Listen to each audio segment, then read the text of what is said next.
ছাড়া ভুল করলে অপরাধ, আর বড়রা ভুল করলে সেটা কি হয়, আজকে দেশ ভেঙে যাবে আপনাদের আমি বলে দিচ্ছি। এদের এই অপদার্থ নীতির জন্য বিরাট গেম প্ল্যান আছে। এবার বলছি ডাবল ইঞ্জিন গভর্নমেন্ট সরকারের। কেন জানেন? এই যে নির্বাচন কমিশনকে নিয়ে এসছেন, তার পায়ে আমি জবা ফুল দিয়ে বলছি আপনি ভালো থাকুন। আপনি গভর্নমেন্টের হয়ে এনআরসির খেলায় নেমেছেন, বলছেন একবার কারো বাড়ি যাবে ঘুরে চলে আসবে, চারবার যাবে, চারবার তো সকাল দুপুর বিকেল সন্ধ্যেও যেতে পারে, নাও যেতে পারে, নিয়ে তার নামটা বাতিল। কত বড় সাহস! যাতে ওনার বন্ধু কলমে ডাবল ইঞ্জিন কার্ড খেলে তাদের জেতানো যায়।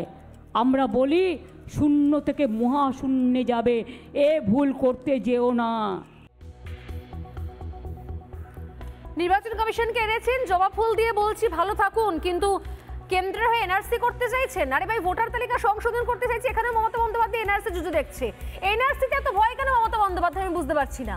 মানে যারা অনুপ্রবেশকারী, যারা ধরা পড়ে যাবে, যারা ভুয়ো ভোটার, তাদেরকে দেশ থেকে বার করতে দেবেন না মমতা বন্দ্যোপাধ্যায়। আঁকড়ে রেখেছেন, জড়িয়ে রেখেছেন, কলেজ চাপিয়ে রেখে দিয়েছেন। ভোটার তালিকা থেকে নাম বাদ যাবে না, মোড়ে ভূত হয়ে গেছে তাদের নাম বাদ দিতে দেবেন না। এত এত ডেসপারেশনটা কিসের ভাস্কর বাবু? এর কারণটা অন্য কিচ্ছু নয়। ভারতীয় সংবিধানকে না মেনে নিজস্ব সংবিধান প্রণয়নের প্রচেষ্টা, এবং উনি একবার বলেও ফেললেন যে দেশটা টুকরো হয়ে যাবে। অর্থাৎ যে অভিযোগটা সংগ্রামী যৌথ মঞ্চ থেকে বিগত 3 বছর ধরে করে চলেছি আমরা, যে এই রাজ্যের মধ্যে, এই দেশের মধ্যে আরেকটা দেশ তৈরি করার প্রচেষ্টা। কোন অভিপ্রায়ে একজন মুখ্যমন্ত্রী তিনি সরকারি কর্মচারীদের তার বেতনভোগ এবং তার চাকর বাকর ভাবেন? টাকাটা কিন্তু উনি ওনার ব্যক্তিগত সম্পত্তি থেকে দেন না, টাকাটা এই রাজ্যের জনগণের ট্যাক্সের টাকা। সেই টাকা থেকে সরকারি কর্মচারীরা কাজ করেন, তাদের বেতন হয়। আমি খুব জোর গলায় এখানে বলে দিয়ে যাচ্ছি মুখ্যমন্ত্রীকে চ্যালেঞ্জ জানিয়ে, যে এই রাজ্যের কর্মচারীদের কাছে আপনাদের যা রেটিং গিয়ে পৌঁছেছে আপনাদের অত্যাচারের ফলে, কোনো কর্মচারীকে আপনি আপনার মতো করে কাজ করাতে পারবেন না। সেই চ্যালেঞ্জ আমরা নিচ্ছি, এবং এখানে নির্বাচন কমিশনার হয়ে এই চ্যালেঞ্জটাও আমরা জানিয়ে দিয়ে যাচ্ছি যে যারা যেসব সরকারি কর্মচারী, শিক্ষকরা বিএলও হিসেবে নিযুক্ত হয়েছেন, তারা স্বচ্ছতার সাথে ভোটার লিস্টকে জঞ্জালমুক্ত করার কাজ করবেন। যতই প্রতিবন্ধকতা আসুক, আমরা নির্বাচন কমিশনের কাছে আলাদা করে যাব এবং অভিযোগ জানাবো যে যদি প্রয়োজন পড়ে কেন্দ্রীয় বাহিনী দিয়ে এই বিএলও সংশোধনে, ভোটার লিস্ট সংশোধনের কাজ করানো হোক। কারণ এরপর থেকে মুখ্যমন্ত্রীর কাছ থেকে যখন হুমকি আসে, তখন যারা বিএলও হিসেবে কাজ করছেন আমাদের সহকর্মীরা, তারা নিরাপত্তাহীনতায় ভুগছেন।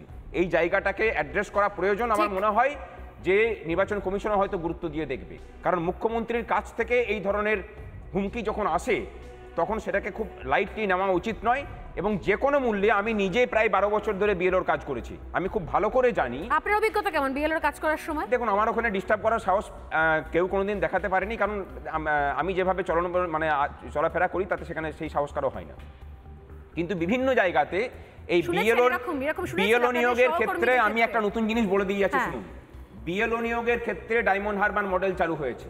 মানে আমাদের সংগঠনের কাছে একাধিক অভিযোগ এসেছে যে বাড়িতে বাড়িতে গিয়ে বিডিও অফিসের লোকের নাম করে শাসক দলের ক্যাডাররা শিক্ষকদের বাড়িতে গিয়ে মানে বিএলওর অ্যাপয়েন্টমেন্ট লেটার পৌঁছে দিয়ে আসছেন, এবং এই কথাটা বলে দিয়ে আসছেন আপনি শুধু সই করে দিন, আপনার ওটিপিটা শুধু দিয়ে দিন, বাকি কাজ আমাদের পার্টির ছেলেরা করে দেবে। আমি খুব দায়িত্ব নিয়ে করে বলে যাচ্ছি, দরকার হলে নাম সমেত দিয়ে আমি বলে দিয়ে যাবো যে এই জায়গাতে এই কাজ হয়েছে।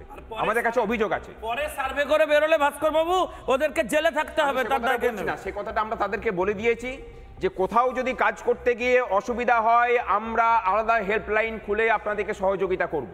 কিন্তু কোনো বিএলও, কোনো সরকারি কর্মচারী যদি কাজ করতে গিয়ে যদি ইচ্ছাকৃতভাবে কোনো কিছু করেন, তাহলে তার চাকরি চলে যাওয়ার রিস্ক কিন্তু আছে।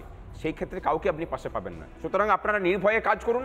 মুখ্যমন্ত্রী যতই বলুন, যে কাজ মুখ্যমন্ত্রী করছেন এটা আসলে একদম আটার ডেসপারেশন এবং প্রচণ্ড ভয় থেকে করা।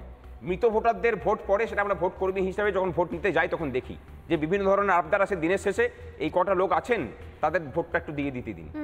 এই জায়গাটা বন্ধ হওয়া প্রয়োজন। আমরা দীর্ঘদিন থেকে দাবি করছি, শুধু এটা এই সরকার কেন্দ্রিক নয়, এই দল কেন্দ্রিক নয়, পশ্চিমবঙ্গের অনুন্নয়নের পথে প্রধান একটা সিস্টেম হচ্ছে এই রাজ্যের ভোটিং সিস্টেমটা। প্রত্যেকটা মানুষ যারা ক্ষমতাসীন দলে থাকছে তারা জানে যে পঞ্চায়েত ভোটে ভাই একদিন লুটপাট করে তুমি ভোটটা করিয়ে নাও, বাকি 364 দিন মানুষ ভুলে যাবে, বাকি 5 বছর ধরে করে কমে খাবে তুমি। একটা দিন 40টা লাশ পড়লো কি 20টা লাশ পড়লো কি হলো, কি হিংসা হলো, কে ভোট দিতে পারলো না পারলো, সব কোনো যায় আসে না। এই সিস্টেমটা যতদিন না চেঞ্জ হবে, যতদিন না পশ্চিমবঙ্গে মানুষ তার নির্ভয়ে নিজের ভোটটা দিতে পারবেন, ততদিন পর্যন্ত কাজের ভিত্তিতে ভোট পাওয়ার যে ট্র্যাডিশন যেটা গোটা ভারতবর্ষে চালু আছে, উন্নয়নের করলে পরে তবে তুমি ভোট পাবে, সেই রাস্তায় না ফিরতে পারলে পশ্চিমবঙ্গের এই অন্ধকার দূর হবে না। আমি জানি না, মানে আমি সত্যি সত্যি এই মুহূর্তে দাঁড়িয়ে একটা শুধুমাত্র হাততালি দিতে ইচ্ছে করছে আপনার জন্য, যে আপনাদের মতো মানুষজন যারা এখনো সাহস নিয়ে এসে বলতে পারছেন, চোখে চোখ রেখে, যে হ্যাঁ আমাদেরকে থামানো যাবে না, কোনো হুমকিতে কাজ হবে না, আমরা নিয়ম অনুযায়ী ভোটার তালিকা সংশোধনের কাজ চালিয়ে যাব যতটুকু আমাদের অধিকার এখতিয়ার রয়েছে তার মধ্যে থেকেই। আমি এটাও বলে দিই যে যারা কাজ করছেন অধিকাংশ জায়গাতে আমাদেরই সদস্য সমর্থকরা আছেন।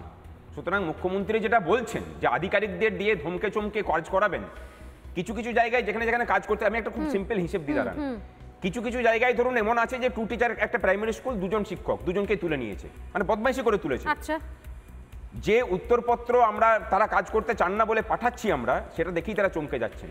প্রত্যেকটা জায়গাতে আধিকারিকরা অন্তত এটুকু জেনে গেছেন যে তাদের অপকর্মের মোকাবিলা করার জন্য কর্মচারীরা রেডি হয়ে আছেন, এত সহজে কিছু ছেড়ে দেওয়া হবে না।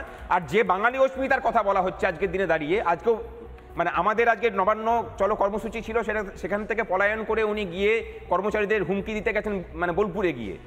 আমি বলবো যে এই বাংলার বাঙালিদেরকে চক্রান্ত করে শেষ করার কাজটা যেভাবে মুখ্যমন্ত্রী বিগত 14 বছর ধরে করছেন এবং এই কাজে তাকে সহযোগিতা করছেন অন্য রাজ্য থেকে আসা আমলারা, এত বড় ক্ষতি স্বাধীন ভারতের ইতিহাসে বাঙালিদের কেউ করেনি। যত আমলা আছে সমস্ত নন বেঙ্গলি যারা আছেন, বাংলাকে শেষ করছে, বাংলাকে বৃদ্ধাশ্রমে পরিণত করছে। হিন্দি ভাষী আমলা দিয়ে শাসক দল রাজ্য চালাচ্ছে। নানা ধরনের কন্টেন্ট দেখার জন্য লাইক করুন, শেয়ার করুন আমাদের ফেসবুক পেজ, সাবস্ক্রাইব করুন আমাদের ইউটিউব চ্যানেল। পাশাপাশি অন্যান্য ব্রেকিং নিউজের জন্য অবশ্যই চোখ রাখুন রিপাবলিক বাংলায়।